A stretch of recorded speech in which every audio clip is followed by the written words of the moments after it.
Hola, soy Denis Rendón. Todo lo que quería era experimentar, descubrir, vivir, sentir, conocer. Estaba cansada de simplemente existir. Y todo lo que quería era que todo lo que quería se hiciera realidad.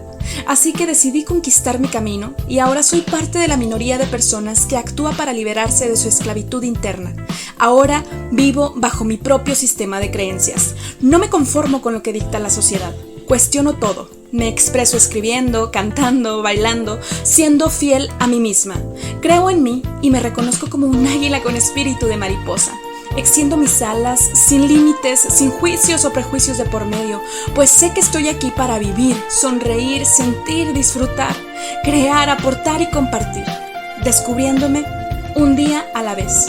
Por esto y más, quiero que sepas lo que jamás diré. Bienvenidos.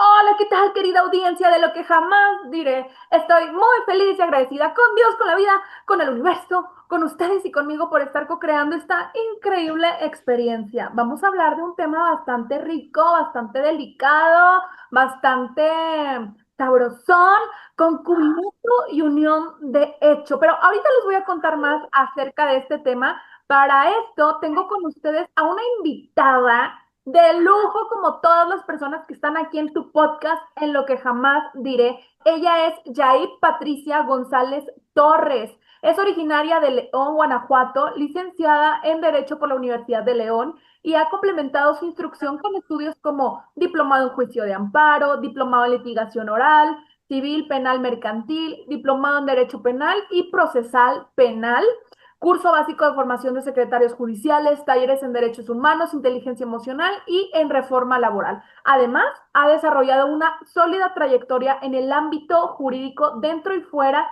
del Poder Judicial de la Federación. Ha ocupado puestos como coordinadora técnica B, actuaria judicial, oficial administrativa, secretaria de juzgado, secretaria de tribunal y secretaria particular de juez de distrito. Básicamente, o sea, tiene un currículum impresionante. ¿Cómo ven? ¿Cómo ven? Obviamente súper, hiper, mega preparada, así que nos honra con estar aquí en lo que jamás diré. Pero además de lo que ya les compartí, también quiero decirles que su experiencia abarca juzgados de amparo, juicios federales y tribunales colegiados y unitarios en materia mercantil, penal y civil, otorgándole una visión integral del sistema judicial federal. Tales cargos los ha desempeñado en diferentes ciudades como León, Nuevo Laredo, Guanajuato, en la capital, Toluca, Cancún y en Ciudad de México. Asimismo, a lo largo de su trayectoria se ha especializado en derecho civil, penal, amparo y familiar, así como en control de técnicas de investigación, ejecución de penas y procesos judiciales federales. También en elaboración de proyectos de resolución y sentencias. Una de sus características distintivas ha sido la atención directa a jueces, magistrados y a la ciudadanía. Su compromiso y profesionalismo le han permitido contribuir al fortalecimiento del ejercicio jurídico y la resolución de asuntos de alta complejidad en el Poder Judicial de la Federación, consolidándose como una profesional con amplia experiencia en el sector. Actualmente es candidata a magistrada del Tribunal Colegiado en materia civil, primer circuito del Distrito 11. Pero es impresionante, o sea, es impresionante todo el currículum que tiene esta increíble mujer, o sea, wow, haz de cuenta que me dijo, agarra aire porque te va a faltar aliento para decir todo lo que ella tiene en su semblanza, o sea, me súper encanta. Pero yo quiero decirles algo, tengo el gusto de conocerlo desde enero, febrero de este año. Nos encontramos en una clínica que estábamos interactuando nosotras. Bueno, nosotras no, o sea, no era un hospital psiquiátrico, ¿eh? No vayan a pensar que, o sea, sí estamos loquitas, pero no era de ese tipo de clínica, ¿no?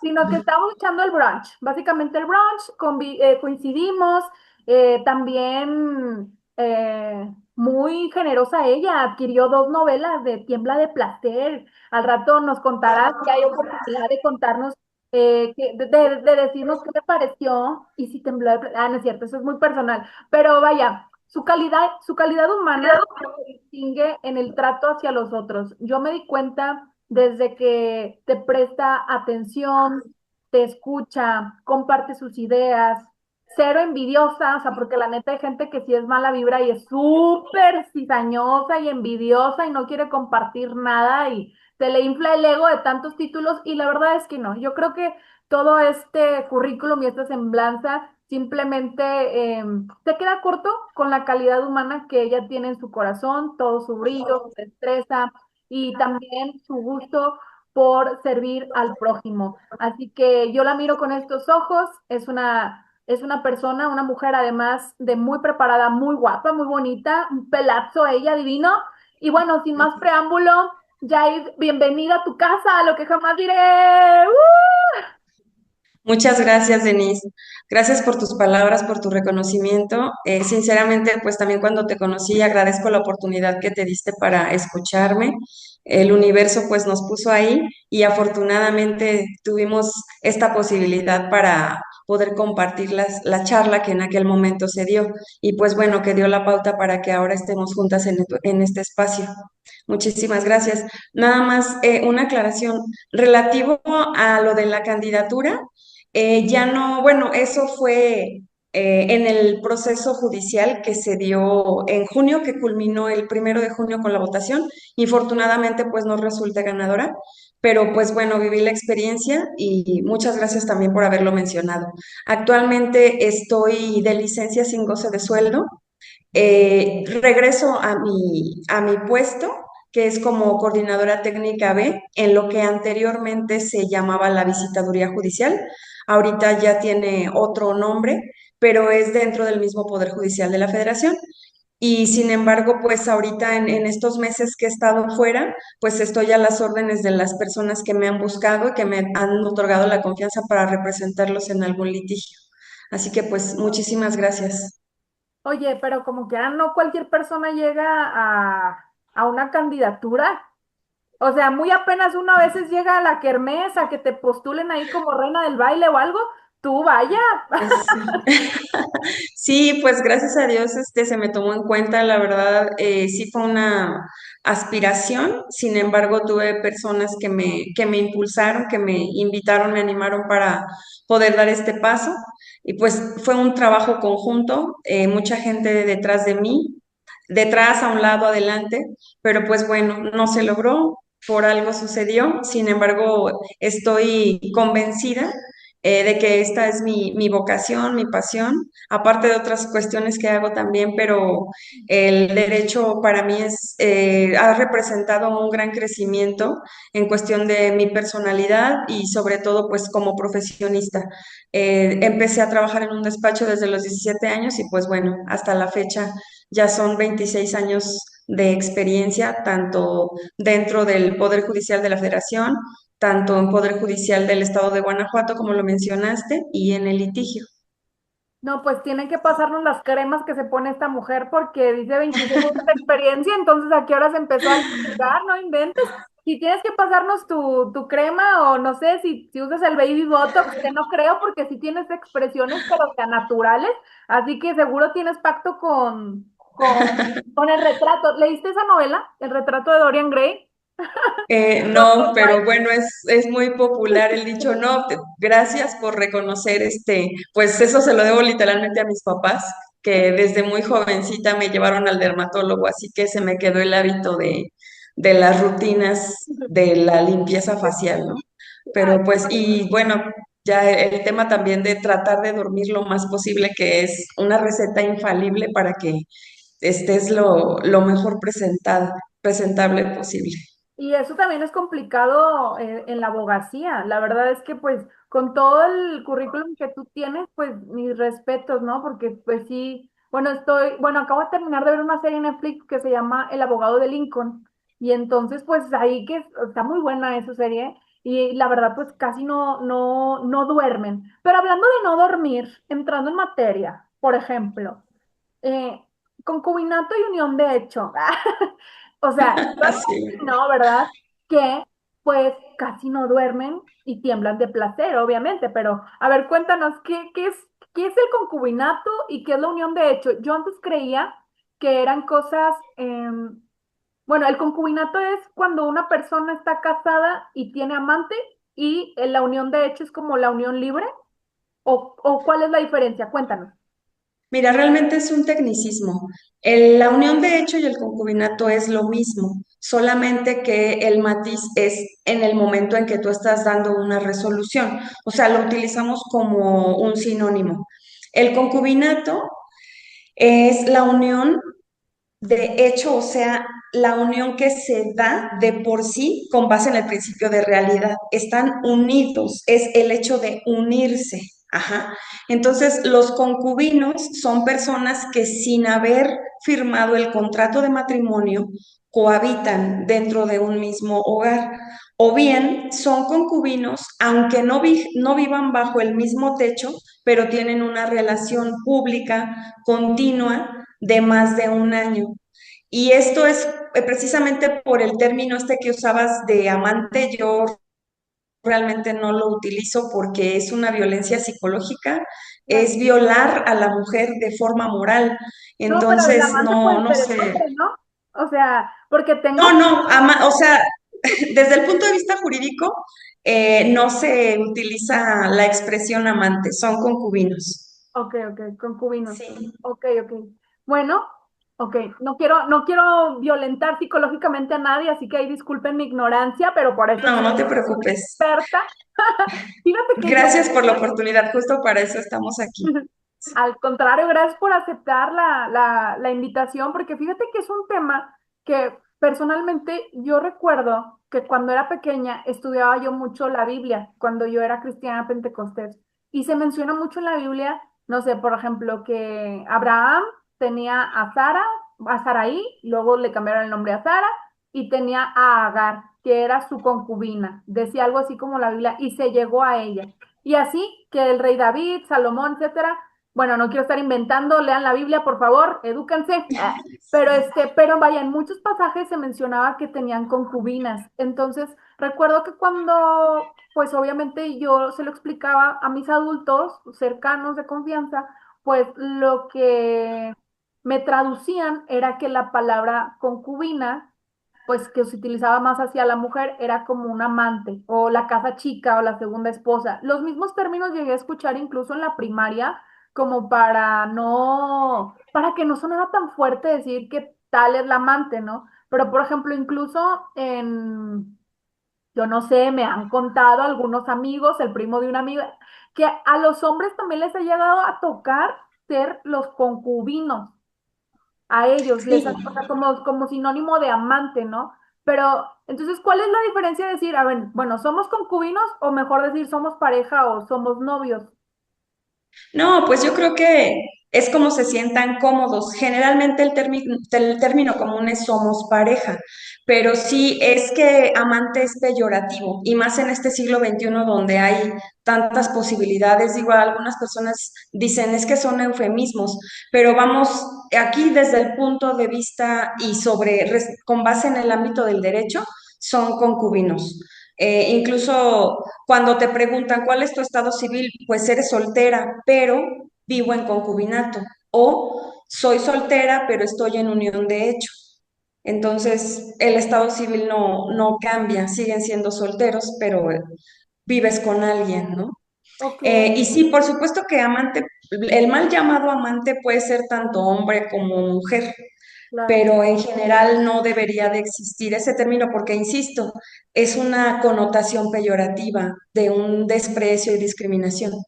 Claro, fíjate que cómo socialmente se siguen arraigando estos términos. Por ejemplo, cuando yo me divorcié, aprendí por mi abogado de lo familiar que solo existían dos estados civiles ante la ley, soltero y casado, y que el estado civil de divorciado y viudo era más como algo social, o sea, no es algo que exista jurídicamente según él. Pero recuerdo que una vez hice un trámite cuando saqué mi primera casa y me dijeron, ¿y usted es soltera? O sea, ¿cuál es su estado civil? Y yo, soltera, ¿nunca se ha casado? Sí, ya me divorcié. Entonces me pusieron soltera por divorcio. Yo me acuerdo que a mí me molestó porque yo dije, pues yo por qué tengo que estar arrastrando mi pasado si se supone que no existe. Ah, no, divorciada, me pusieron divorciada. Y entonces, yo me quedo así como que, entonces para unos trámites sí hacen válidos unos términos y para otros trámites no, ¿o cuál es como que la diferencia aquí? No, yo creo que el Código Civil solamente reconoce esos dos estados. Bueno, no es que yo creo, es que es con base en el Código Civil. Es así, soltero o casado. En los formatos del servicio público, ahí te especifican, ¿no? Pregúntale el estado civil y le puedes poner entre paréntesis divorciado o viudo, pero generalmente eso es espontáneo del entrevistado. Yo en el servicio público no les pregunto a las personas, ¿fue casado o se falleció su cónyuge? No, eso a mí se me hace extralimitarte.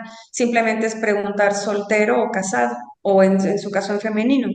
Sí, claro, sí, totalmente. Oye, hace ratito nos decías que, por ejemplo, el concubinato o unión de hechos se podría decir que, bueno, digo se podría decir porque pues soy neófita en la materia, pero que son lo mismo, es verdad, ¿sí? Sí, Ahora, así es. también mencionaste que es si tiene una relación pública, pero ¿qué pasa?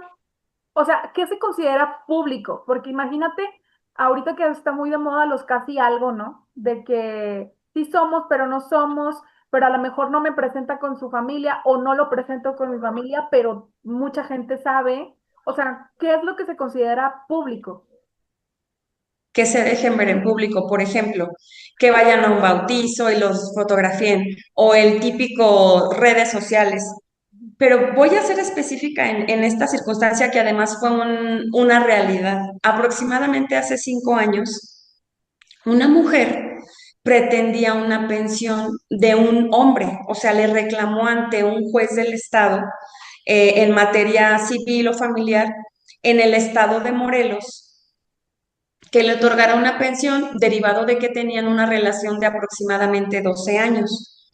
Esta persona, bueno, el abogado argumentó que ella era su amante y que por ese motivo no le podía dar pensión. Y es que en el artículo del Estado de Morelos establecía que era una persona libre de matrimonio. Cuando se somete al estudio este artículo, se lleva a la Suprema Corte de Justicia de la Nación, no a esta, sino en la anterior integración, se determinó que era inconstitucional porque tenía elementos de discriminación. Efectivamente, no se ordenó que esa frase de libre de matrimonio no era propia con base en el principio de realidad, porque lo que permeaba en esa relación es que, o sea, el hecho era que habían vivido 12 años juntos. De manera que cuando se declara inconstitucional, ella finalmente puede aspirar a esa pensión. Y lo mismo se realizó para los diferentes códigos de todas las entidades. No estoy segura si todos se hayan modificado, pero por ejemplo, nosotros en este momento, bueno, ya empezó la 12ª época de la Corte en cuestión de jurisprudencia.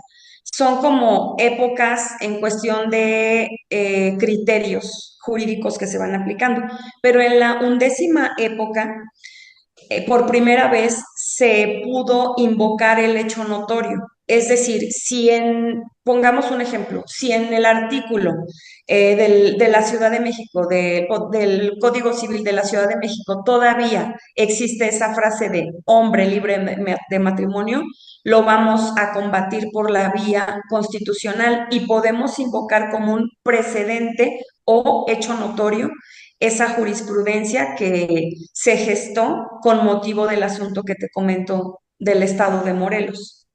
Entonces, el derecho familiar es sumamente dinámico. Incluso anteriormente, de acuerdo a la entidad federativa, era el tiempo que se consideraba. En Guanajuato eran 5 años. En el Código Civil del Estado de Guanajuato decían, es que para que el concubinato se dé, tienen que vivir juntos durante 5 años y también eso se declaró inconstitucional por la anterior integración de la Corte y se dijo que ya era solamente un año suficiente para poder acreditar este concubinato. Y con el No sé si concubinato se obtienen tanto derechos como beneficios o no sé cómo llamarlos. son derechos y obligaciones. Qué Sí, por bonito. supuesto, porque al ser una relación recíproca, pues evidentemente tendrán la dinámica familiar que establecer en cuestión financiera, social y más si existen niños, niñas o adolescentes bajo su custodia, que ya fuera los hayan procreado o los hayan adoptado. Ujú. Entonces, la figura del concubinato tiene las mismas reglas que del matrimonio, solo, bueno, cambia la sociedad conyugal. Ese es un régimen que se adquiere en el matrimonio, lo que se le conoce como casarse por bienes separados o bien bienes mancomunados. Este mancomún es la sociedad conyugal y en el concubinato no existe. ¿Por qué? Deje yo, ¿por qué? Sí, porque no se celebra el contrato. El matrimonio, como lo comenté al principio de la charla, el matrimonio es un contrato y el concubinato es una unión de hecho. Basta con que las dos personas expresen su voluntad para comenzar la cohabitación o bien comiencen a ser concubinos aunque no vivan bajo el mismo techo y esa es la situación de lo que se le conoce como amante. Ok, ok. Sí. Entonces, ok, entonces hemos avanzado en cuanto... en- Cuando tú me preguntabas de lo público. Bueno, cuando es una relación, digamos, subrepticia, o sea, a escondidas, como esto del amante, les recomiendo que siempre, seguramente, para poder tener un encuentro, ellos van a tener algunos cómplices o bien van a acudir a cierto lugar. Entonces, aunque suene penoso, si tú quisieras acceder a una pensión, tanto hombre como mujer o personas del mismo sexo que estuvieran en este tipo de convivencias, sí tienen que soportar su dicho con alguien más que los haya visto y que sepa que esta relación tiene más de un año. Las fotografías no cuentan, ¿verdad? O sea, de que, ay, sí, tengo una selfie, porque ahorita con la inteligencia artificial no vayan a decir, es que me hizo un No, montaje. pero pues es que eso es materia de prueba. O sea, eso, lo de la inteligencia artificial, ya se tendrá que llamar a juicio a un perito experto en ese tipo de circunstancias tecnológicas o cuestiones tecnológicas para poder desvirtuar ese dicho. Pero claro que cuentan también las conversaciones de WhatsApp. Aquí la diferencia es que tú aportas las pruebas, pero el único que tiene la facultad de darle el valor a las pruebas es el juez, porque los abogados siempre dicen, te la ofrezco y tiene un valor pleno. Esa no es facultad del abogado, es solo del juez. Tú ofreces y quien debe de allegar el valor de esa prueba es el juez con base en todos los elementos que se discutieron durante el litigio, Claro. pero sí cuentan. De cualquier manera, para trámites legales sigue siendo como muchísimo más fácil estar casados, ¿no? Porque, por ejemplo, digo, no sé si más fácil, más rápido, etcétera, porque, por ejemplo, en el IMSS, em, hay personas que dicen, no, lo que pasa es que, pues, sí, tenemos hijos y pues, chalala, chalala, pero pues ahorita estamos separados, pero pues la realidad es que ahorita ocupo que me dé de alta mi esposo o mi esposa en el IMSS, ¿no? Por ejemplo.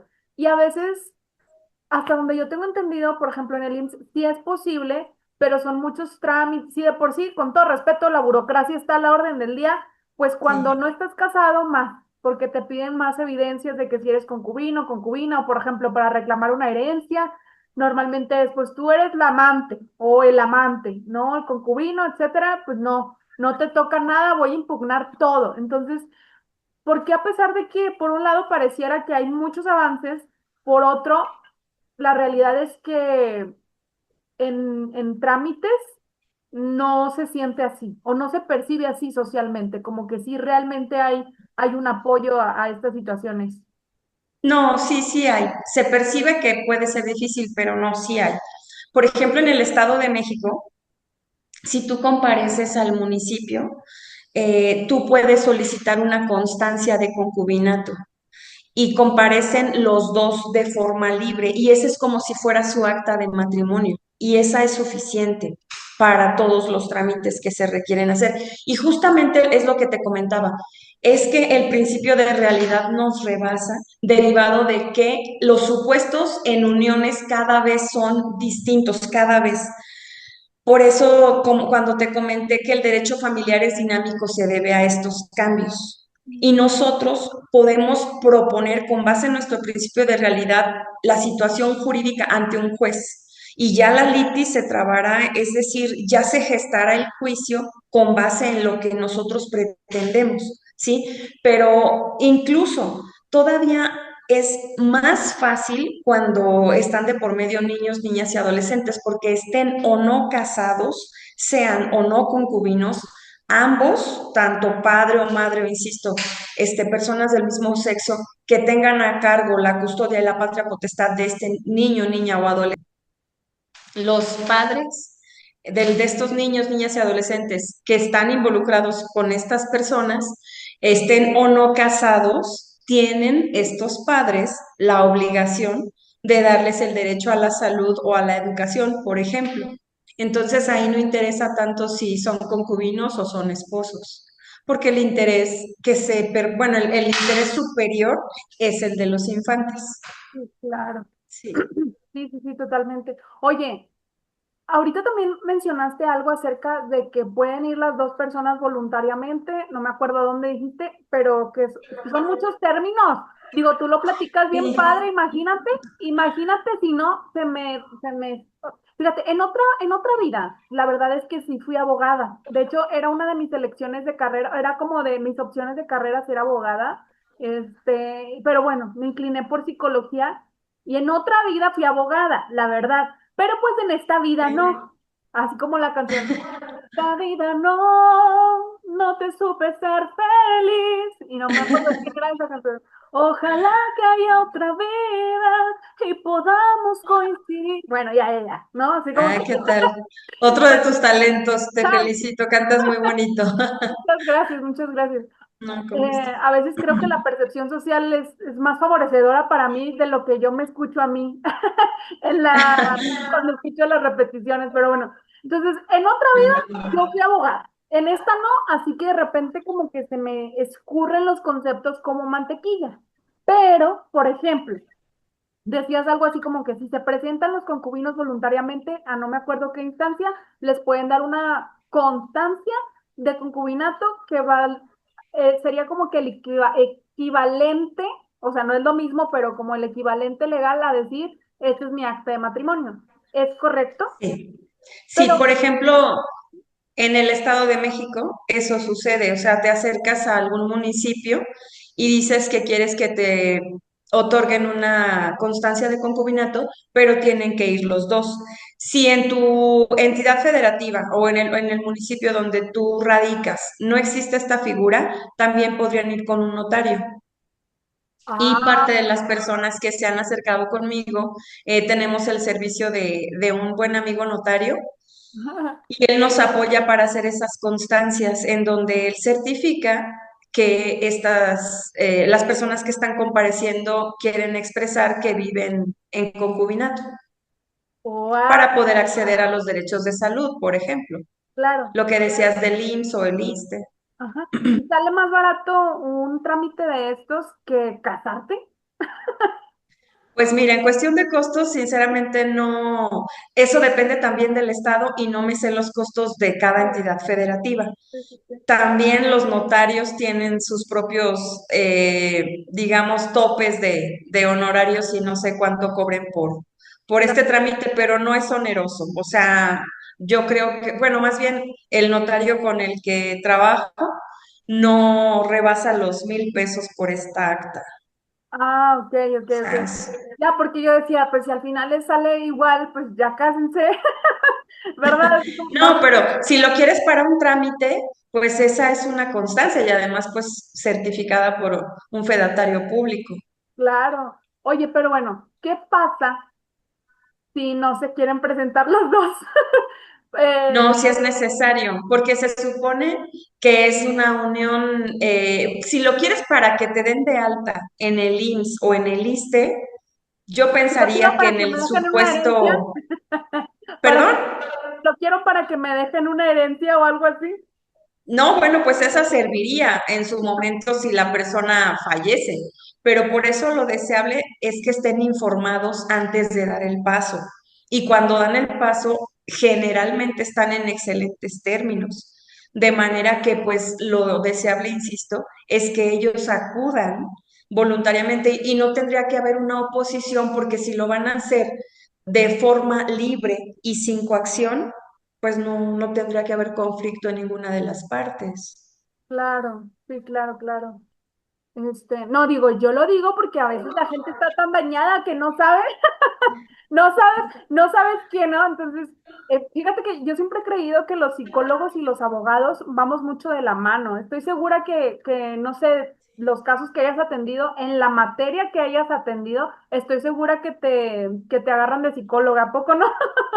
Y no, de hecho, por ejemplo, en materia familiar, en las cuestiones de violencia o en divorcios, en circunstancias de pensiones, siempre yo les digo, en este caso he tenido más confianza de mujeres que de hombres, pero he representado también hombres, pero lo que les digo es, siempre tengan la conciencia de que esto sin terapia no se va a poder solventar.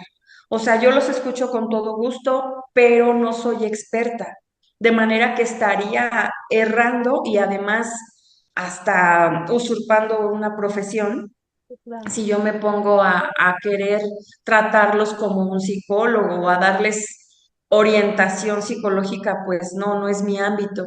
Entonces también yo trabajo con 3 psicólogas, mujeres, muy capaces igual que tú, que también emiten dictámenes periciales en materia familiar y es una integralidad para que el asunto tenga éxito. No son asuntos fáciles, no son litigios amables. Entonces, pues al menos estar conscientes, fuertes y dispuestos a nivel psicológico para continuar. Wow, fíjate que todo esto a mí se me hace muy interesante. Bueno, pero ¿qué pasa cuando sí son concubinos pero no tienen prueba? O sea, de que no tienen fotos ni nada. Siempre hay alguna prueba. Por ejemplo, pueden llevar a familiares y decir, es que mi hija o mi hijo tiene esta relación desde hace mucho tiempo, o mi amigo, mi amiga, mi hermana. Sí se les va a preguntar que si tienen algún interés en el asunto. Ellos van a expresar que no, porque cuando tú vas, quizá tu pregunta está más encaminada a cuando ya es un litigio, pero en realidad el concubinato no hay una pugna, como te podría explicar de forma más sencilla. Es decir, no es una controversia entre 2 personas. Una sola persona puede acudir ante el juez en una vía que se llama jurisdicción voluntaria y decirle al juez, requiero que me reconozcas esta calidad de concubino de esta otra persona y le llevas las pruebas. Ya cuando el juez emite una sentencia declarativa, pero esto es porque ya estamos en un punto álgido en la relación. Seguramente esos concubinos ya se separaron y seguramente uno de ellos no quiere otorgar pensión. Entonces tú acudes en la vía de jurisdicción voluntaria y le dices al juez que con base en las pruebas que aportaste, habiendo transcurrido ese año de esa unión, de forma pública y continua, que te reconozcan ese carácter. Y con esa sentencia declarativa, te es suficiente la prueba para acudir con el juez de primera instancia y solicitarle el derecho de alguna pensión. Oye, ¿Sí me explico? sí, claro, Ujú. claro, claro, pero fíjate que qué miedo porque siento que estoy haciendo preguntas, que, ¿cómo decirlo?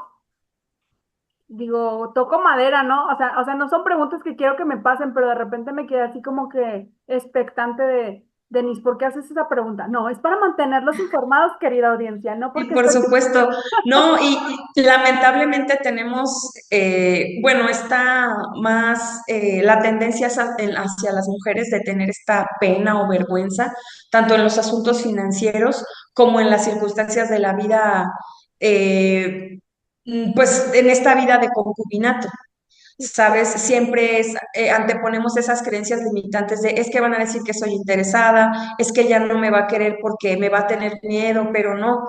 Yo creo que justamente el proceso terapéutico te ayuda para saber con qué persona estás relacionándote. Desde dónde estás eligiendo a tu compañero y si ese acompañante de vida tiene las mismas condiciones a nivel de conciencia que tú. Por tanto, pues comportarse de una forma adulta y responsable en sus relaciones. No tienen por qué llegar a un litigio si todo está hablado desde antes y sobre todo con, por ejemplo, en los temas financieros, ¿no? Lo que te comentaba de la sociedad conyugal.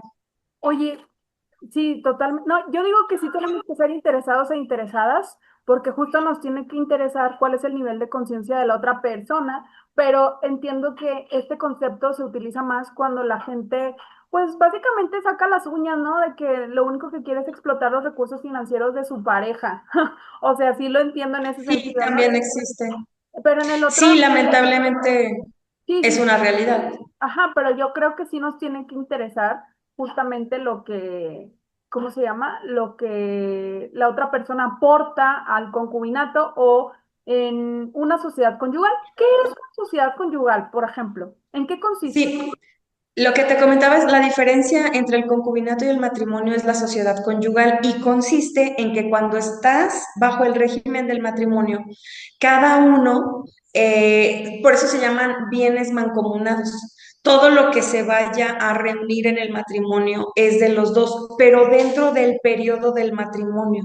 Si es un ejemplo, si las personas llega uno con 5 y la otra con 10 o las dos con 5 o los dos con 3 tienen que estar muy claros que eso ya lo tenían antes del matrimonio y que si infortunadamente llegan a la separación, no involucrar esos haberes o bienes que se gestaron antes de que estuvieran casados bajo el régimen de sociedad conyugal. Pero aunque sea una diferencia, en el concubinato va a pasar lo mismo. Por eso mi recomendación es que antes de que vayan a construir esta relación de concubinato, acudan con un notario. Las personas que deseen emprender esta decisión para que declaren ante ese notario con qué bienes llegan, bienes muebles, inmuebles, dinero, todo lo que se considere ser declarado para que cuando si infortunadamente llega a suceder, sepa que cada uno lo que tenía antes del concubinato, porque ya una vez construida la unión de hecho, todo lo que se aporte a esta relación va a ser de los dos al 50%, sin que importe si hubo o no sociedad conyugal. Y esto es pues con base en el principio de realidad. Y también para proteger a la otra persona, porque si uno llega con 20 y el otro llega con 5, pues francamente ahí hay una disparidad importante, un desequilibrio económico y puede darse el caso del aprovechamiento u oportunismo de alguno de los concubinos. Ujú. Ok, entonces sí, a ver si entendí bien. Por ejemplo, dos personas solteras construyen su patrimonio. Después deciden ser pareja y empiezan lo que tiene que ver el concubinato. Entonces, ¿tú recomiendas que antes de que empiecen a andar de novios o a vivir juntos, vayan con el notario para que Sí, cada quien sí, declare lo que cada quien tenía? Pero una pregunta, si no es exactamente. si, o sea, si no van, o sea, ¿qué es lo que pasa si no van con el notario? Se separan y entonces el otro puede reclamar lo del otro. O sea, Exacto. forzosamente. Pero ¿por qué? Si eso es muy injusto. Sí. Es injusto y es materia de prueba, o sea, finalmente va a poder acreditar que, por ejemplo, él tenía una tortillería, ¿no? O que ella tenía, no sé, que tenía una empresa, Sí. ¿sí? Pero si ambos se reclaman las partes sociales o, digamos, las ganancias tanto de la tortillería como de la empresa, Ujú. entonces es materia de prueba decir a ambos, no, es que esto yo lo tenía antes del concubinato. Ajá, y el juicio se hace más largo. Precisamente por eso es que yo apuesto por la cultura de la prevención. Aquí en México no tenemos esa figura, pero en Estados Unidos sí. que son los contratos prematrimoniales, ¿sí? En donde hay cláusulas, sobre todo encaminado a lo financiero. Sí, Y eso es parte de nuestras creencias limitantes, de que no, ¿cómo es posible que se estén fijando solo en eso? Pero es una realidad. A la hora del pleito, finalmente se alargan porque no se ponen de acuerdo en las cantidades líquidas. claro, totalmente, totalmente. A ver, entonces, por ejemplo, bueno, casi siempre, ok, en el concubinato sería ir ante notario y cuando te vas a casar sería tener como un escrito o un acuerdo prematrimonial, ¿correcto? En el matrimonio puedes expresar o no, o sea, si tú no expresas todo ya a nivel nacional, si tú no dices nada, te casan por bienes separados, pero si tú le dices, quiero el régimen de bienes mancomunados, se va a inscribir ahí que son sociedad conyugal. Entonces ahí todo lo que es, independientemente de lo que, si alguien llegó o no con dos carros y el otro con una casa, lo que les va a corresponder a la sociedad es lo que se construya a partir del matrimonio, igual que en el concubinato, ¿sí? Pero la diferencia va a ser en lo de la sociedad conyugal, que los frutos de esta sociedad van a comenzar, van a ser los que se creen dentro del matrimonio. Es decir, si se compró un comedor, una recámara, y a eso, a todos esos muebles o inmuebles que adquiera la sociedad conyugal, se le pueden inscribir con el notario y se llaman capitulaciones matrimoniales, en Ah, donde se dice que tú, él o ellas o ellos no son los únicos dueños, sino que los dueños son la sociedad conyugal. No aparece como individuo. Ah, yo fui a Liverpool y compré una recámara y yo fui a comprarme un carro, una camioneta y este es mía. No, es de la sociedad conyugal. fíjate que cuando yo estuve casada, a mí, bueno, unos tíos son los que me regalaron como que ese trámite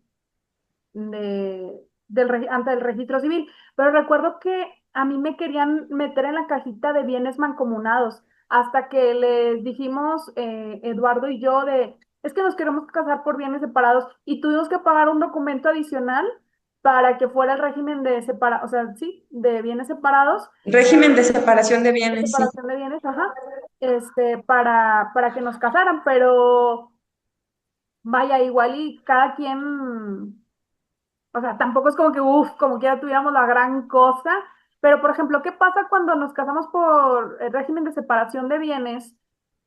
Y bueno, no es mi caso, pero si hubiera habido hijos de por medio, eh, o que, o que, por ejemplo, a veces son estrategias fiscales que se casan por separación de bienes, pero resulta, no sé, compran la casa entre los dos, pero está a nombre de uno, pero luego, ¿qué pasa cuando se divorcian si el régimen era separación de bienes? Esa es una pregunta y la otra pregunta es, ¿se puede cambiar el régimen por el que yo me estoy casando o no?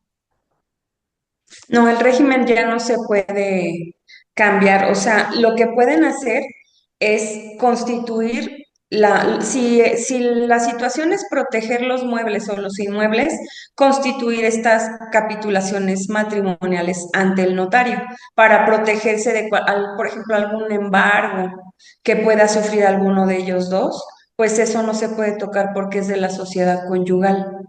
¿Me explico? ¿Y en qué estado te casaste tú? En Nuevo León. Ujú. Ah, entonces pues el trámite allá es eso, o sea, de este documento adicional. Sinceramente, yo no conozco cómo es la legislación del estado de Nuevo León, no trabajé en ese circuito judicial y no sabía que tenían este documento adicional. En el estado de Guanajuato tampoco existe, ni tampoco aquí en la Ciudad de México, ni en el estado de México. Ok, pero por ejemplo, cuando imagínate que hubiera tenido hijos, que no fue así, Sí. pero pues la verdad es que pues cada quien se quedó con lo que ya tenía y cosas como ya más básicas de que pues no eran propiedades ni nada, pero pues sí, gracias a Dios creo que nos casamos amándonos y nos divorciamos también amándonos, aunque obviamente había pues obviamente sensaciones desagradables, ¿no? Emocionales, pero siempre fuimos muy honestos, es decir, si se me olvidó un alfiler, me devolvió el alfiler. Si se le olvidó a él, no sé, un videojuego, le regresé el videojuego. La verdad es que estuve casada con un hombre bastante, pues bastante consciente y bastante bueno al menos en ese aspecto, pero ¿qué hubiera pasado? O sea, por eso siento que también el divorcio fue muy rápido y fue en la pandemia. Nos divorciamos por videollamada de Microsoft Teams. En 13 minutos ya estábamos divorciados, o sea, sí, literal. Pero, Sí. ¿qué hubiera pasado si hubiéramos tenido hijos y el régimen hubiera sido separación de bienes? Sí, no, no importa, porque como te comenté, el interés superior es el Es del el- niño, niña o adolescente. Exacto. Y ahí no interesa quién llegó. Mira, cuando se va a fijar una pensión, el juez lo que debe de observar es el binomio capacidad-necesidad. Siempre les pongo el ejemplo. ¿Por qué queremos una pensión de 1 millón de pesos si siempre viví con 10,000 al mes o viceversa? ¿Por qué se pretende dar una pensión de 10,000 al mes si mi calidad de vida era de 50,000 pesos al mes? Todo está sujeto a prueba. Cuando este binomio necesidad, ¿de quién es la necesidad? Del niño, niña o adolescente. Y la capacidad, ¿de quién es? Del deudor alimentario, Claro. padre, madre. ¿Me explico? Entonces aquí no importa ya lo de la sociedad conyugal o de quién es cada cosa, porque la pensión es otro tema enfocado a las necesidades del desarrollo de ese niño, niña o adolescente, o incluso ya adulto joven que rebasa los 21 años pero que sigue estudiando. Ok, tengo dos preguntas que no necesariamente son del concubinato y unión de hecho, pero que van derivadas de esto último que compartes. ¿Qué sucede cuando, bueno, lo más típico es que la mamá se quede con los hijos, aunque ya hay muchos casos en que los hombres también se quedan con la patria potestad y custodia de los menores, pero para la pensión, la persona que se queda con los hijos, o sea, que viven con, no sé, que viven con la mamá, generalmente tiene más responsabilidades con la parte de la crianza, etcétera. Em, Obviamente tiene que mantener a los hijos, pero esto hace, o sea, el hecho de que un papá o una mamá tenga los hijos con ellos hace que entonces la parte que ya no vive en el núcleo familiar pague más pensión. No, no necesariamente. Primero, la patria potestad la conservan los dos, Ok, pero lo que se tiene es una custodia y es el padre custodio y el padre no custodio. Por ejemplo, el no custodio es el que va y los ve cada fin de semana o cada tercer día. Ese se llama régimen de convivencia. Y la madre o padre custodio es el que los tiene bajo un inmueble, bajo el mismo techo. Ajá. No necesariamente te van a dar más dinero, porque, por ejemplo, si fuera la madre quien es la madre custodia y gana más dinero que el padre no custodio, entonces no le van a fijar más de lo que él no puede pagar. De ahí la importancia de estudiar de forma adecuada la capacidad. O sea, si la madre es la custodia y tiene 2 hijos, pero esta madre gana 50,000 y el padre no custodio, aunque no los tenga, pero gana 18,000, ¿de dónde va a generar ese otro dinero? ¿Sí? Y hay una figura muy importante que se llama mínimo vital y la autoridad no puede trastocar ese mínimo vital, como su nombre lo dice, es para vivir con lo mínimo, servicio de salud, alimentos. O sea, cuando hablamos de pensión, hablamos de alimentos, pero ¿qué son los alimentos? La comida, la escuela, el calzado, el médico. No se considera el celular y el internet, pero por ejemplo en pandemia que eran necesarios, los puedes integrar, aunque no con mucho éxito, pero este es un gasto real. Los uniformes del colegio y la recreación, es decir, las actividades deportivas o culturales que esté desempeñando mm, el niño, niña o adolescente, porque hay una circunstancia también muy importante que prevé la ley, que a ellos no se les puede modificar el estilo de vida, porque si fuera ese el caso, entonces estás atentando contra su derecho de libre desarrollo. Si los niños estaban acostumbrados a vacacionar cada 3 meses a Europa, se le tiene que mantener ese régimen. Sí, a Wow. menos que soliciten el cambio eh, de pensión o modificación de pensión porque las circunstancias hayan cambiado. Igualmente, ¿cómo vas a pretender que te lleven cada 3 meses de vacaciones si tú en tu estilo de vida no lo acostumbrabas? Ahora, ¿cómo por qué o de dónde lo vas a sacar? Me explico, pero todo esto es cuestión de materia, se llama materia de prueba ya en el litigio. Ok, estoy tomando nota, todo está bien interesante. Ok, Sí, y muchas luego, ¿qué gracias. más iba a poner aquí? Mm, muajajajaja. Se me olvidó la pregunta, pero otra pregunta, ya, aquí está, ya, pero, ok, tengo una pregunta para ir cerrando, como antes de que nos des puntos y recomendaciones, pero una pregunta sobre esta misma línea de lo de las pensiones y demás. Em, ¿Qué sucede cuando, por ejemplo, esa mamá, supongamos que gana más dinero que el papá? Bueno, te voy a poner mi caso. Yo recuerdo que mi mamá decía, pues es que para los eh, 3 chicles que tu papá me quiere dar, prefiero no verle la cara. O sea, porque pues yo las voy a sacar más adelante y el papá, pues era una realidad que no ganaba tanto, al parecer, porque pues digamos que pues ahora que tuve la oportunidad de convivir con él, sigo siendo testigo de que no es eh, pues una persona con muchas aspiraciones. Entonces, creo que mi mamá cometió un delito al privarnos como de ese derecho, pero al mismo tiempo, la verdad ya no entendí cuando se divorció, porque yo me aventé a leer todo el expediente y ahí, yo tenía 9 años y lo leí todo, no me, o sea, todo, Wow, qué ahí bárbara. decía y por eso se me hace curioso porque, bueno, no sé, a lo mejor y cambian de estado en estado, de entidad federativa, pero recuerdo que ahí decía, no sé dónde quedaron los papeles, creo que mi mamá los perdió, no sé qué pasó, pero no sé dónde conseguir el número de folio para volver a checar todo ese expediente, porque mi tío no me lo quiere pasar, o no me lo quiso pasar cuando se lo pedí, pero, y bueno, pues la verdad nada más es como por tenerlo archivado porque pues mi mamá ya murió, ya soy adulta, etcétera.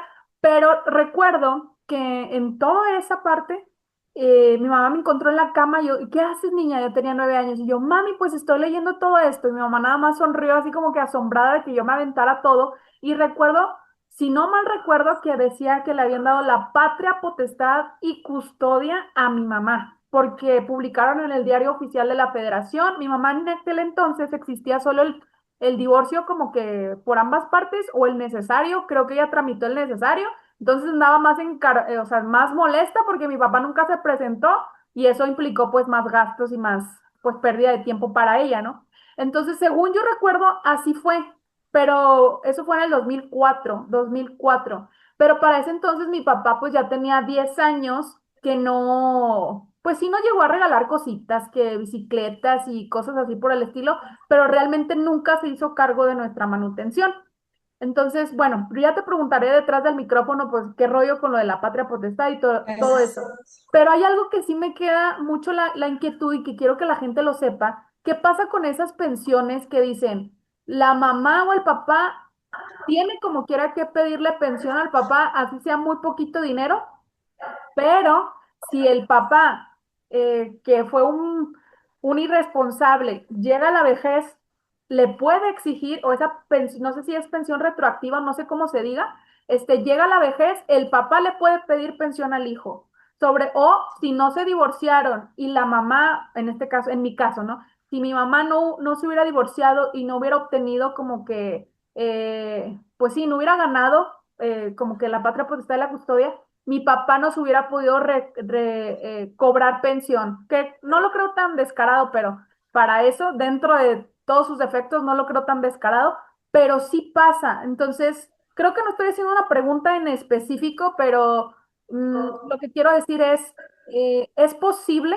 O sea, ¿cómo hacerle para que yo, si yo estoy triunfando, luego no termine manteniendo a mi papá que nunca se hizo responsable? Creo que esa sería la pregunta.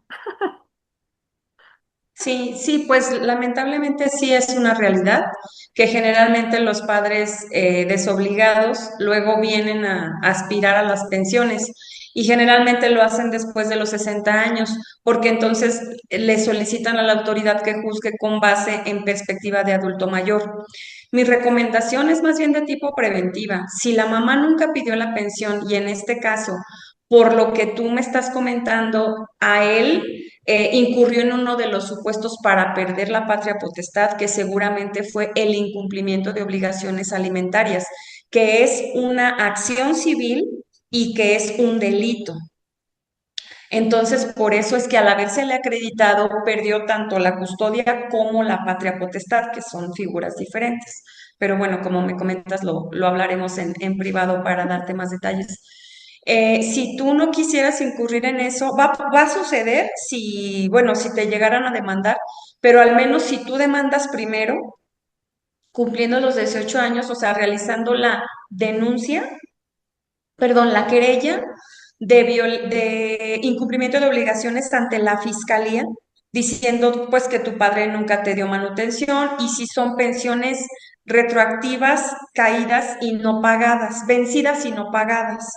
Igualmente, en derecho civil, ese juicio que tú leíste, tú solicitas ya fuera un juicio independiente por pensiones retroactivas, vencidas y no pagadas o un incidente que es parte, es un mini expediente, parte del juicio principal para solicitar esas pensiones.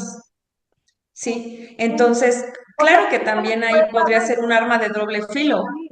¿Por qué? A ver. Sí, porque si, por ejemplo, tú le dices, oye, yo quiero que me des 2 millones de pesos porque yo desde el mes cero hasta mi día 18 no he recibido nada y ahorita ya tengo 25 y así, y él te dice, es que no tengo, bueno, pues entonces te puede demandar y acreditando aquello es que no tengo para cumplir con la obligación porque no tengo una fuente laboral, por ejemplo. Pero pues ya cada caso, cada situación particular se tendría que verificar o que solventar en el litigio. Sí, pero mi recomendación es que si sus madres no solicitaron pensiones, ustedes como hijos sí hagan valer ese incidente o ese juicio principal sobre pensiones vencidas, retroactivas vencidas y no pagadas. Lo que yo Y te quiero, lo llevas por las dos vías y solicitas que lo inscriban en el deudor, en el padrón de deudores alimentarios. wow, lo que yo no quiero es tener que mantenerlo en su vejez. La verdad, o sea, eso es lo que quiero. Ya si me paga, ya estaría de Dios, ¿verdad? Pero, si no me paga, me da igual. Pero lo que yo no quiero es mantenerlo en su vejez, la verdad. Aunque suene así, van a decir, ay, Denise, qué culera eres. No, pues No, la pues neta no. sí, claro, porque realmente es una posibilidad, pero ya que suceda, pues entonces estudiaremos tu caso si me das la confianza de representarte y ya veremos cómo lo solventamos. Porque sí, o sea, cada situación es particular. Entonces también no por el hecho de que se juzgue con perspectiva de adulto mayor, solo por ese hecho ya se le va a dar una pensión, no.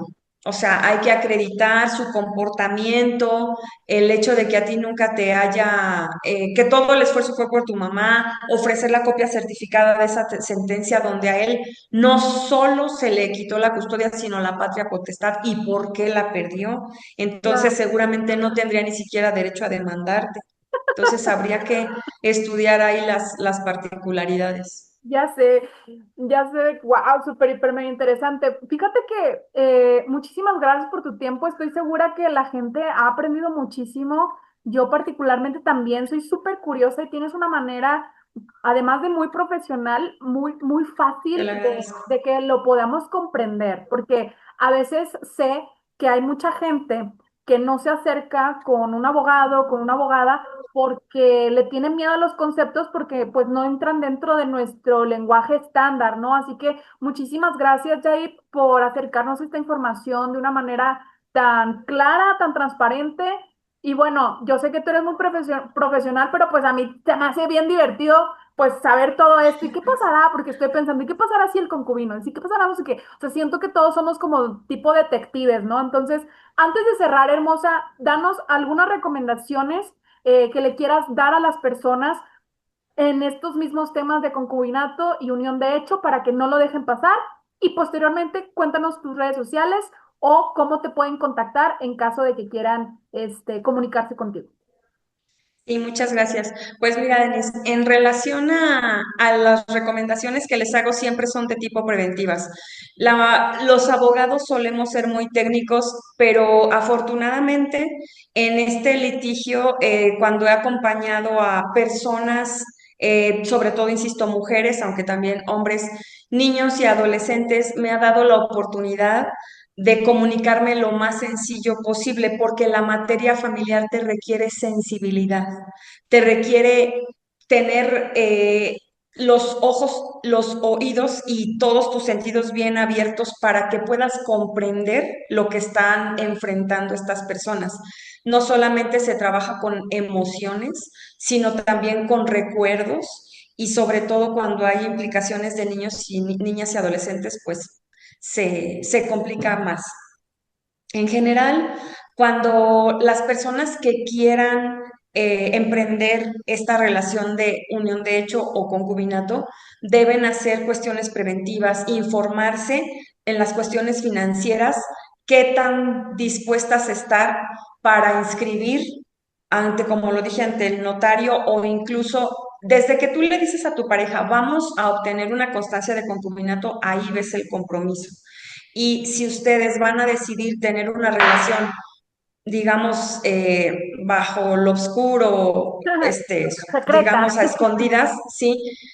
Siempre tengan testigos y siempre tomen fotografías donde digas, bueno, me mal llaman el amante o la amante, pero yo voy a prevenirme, porque eso ya no existe. El hecho de que el hombre o la mujer estén casados, eso no les impide para tener otras relaciones. Y si los esposos o las esposas no están enteradas de esas otras relaciones, pues va a haber consecuencias. Claro. Entonces, y empezar, estoy totalmente abierta para poder orientarlos y realizarles contratos prenupciales en el caso de que quieran comenzar ya fuera el matrimonio o en el caso del concubinato, pues declarar ante el notario los bienes que tienen antes de que den el paso definitivo.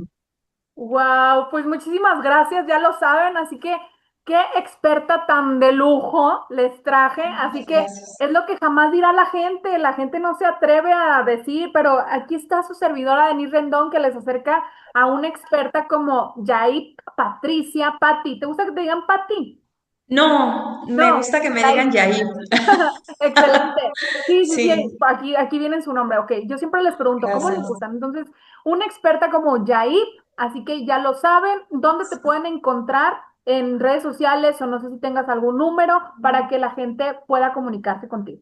Sí, mira, antes de cerrar se me pasó decirles, les invito a las personas a que busquen especialistas, o sea, no abogado que lleve laboral, mercantil, penal, no, sino sobre todo especialistas en estos casos en derecho familiar. Nosotros tenemos ya el Código Nacional de Procedimientos Civiles, pero no está vigente.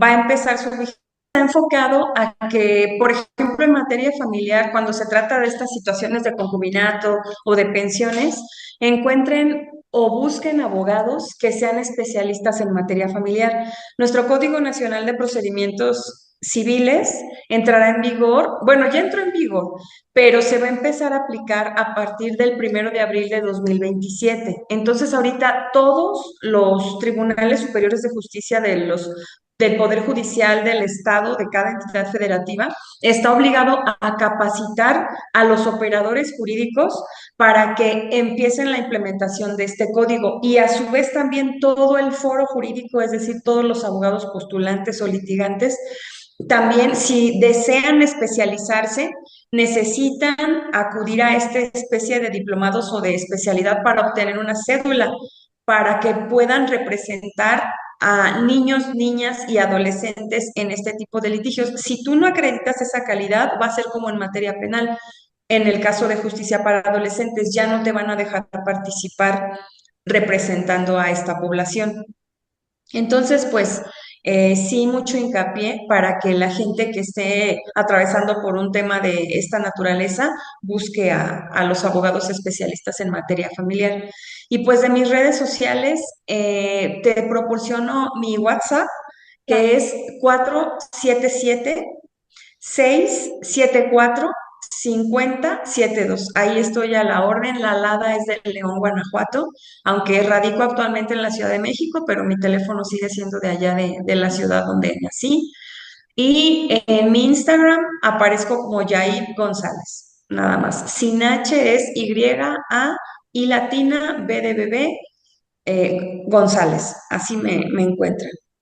Excelente, pues ya lo saben, querida audiencia de Lo que jamás diré, prevenir es la clave, así que les recomiendo que se asesoren de Yair, que es una experta en la materia y en todo lo que ya les mencioné en la introducción de este episodio. ¿Tú qué quieres ser? ¿Quieres ser concubina? ¿Quieres ser esposa? ¿Qué es lo que quieres? Tú déjamelo saber aquí en los comentarios y con gusto vamos a leerte. Nos escuchamos en el siguiente episodio. ¡Hasta la próxima! Gracias, hasta luego. Gracias, gracias. Gracias a ti, Yair. Gracias por tu Hasta tiempo. luego, Denise. Chao, chao. Gracias a ti. Y esto es todo por el día de hoy. Gracias por haberme escuchado hasta este momento. Y si quieres llevar tu proceso de transformación personal al siguiente nivel, entonces envíame un mensaje de WhatsApp al +52 811 989 1638, donde vas a recibir información acerca de los servicios de acompañamiento psicológico que tengo para ti. Por otro lado, también te invito a que adquieras tu novela Tiembla de placer si lo que quieres es navegar en el mar de tus fantasías y de tus deseos más profundos. La encuentras en waseditorial.com, con W, waseditorial.com, así como en Mercado Libre y en Amazon para el resto del mundo en formato de Kindle y en Prime On Demand. Además, sígueme en todas mis redes sociales. Me encuentras como denise.gerrendón, como Grafo Descúbrete, Tiembla de placer y Lo que jamás diré podcast. ¡Anímate! Exprésame todos esos sueños, palabras no dichas y deseos que aún no has realizado que quieres que sepa el mundo. Yo, Denise Rendón, tu podcaster favorita, estaré encantada de leerte y expresarte en el siguiente episodio Lo que jamás diré. Gracias, hasta pronto.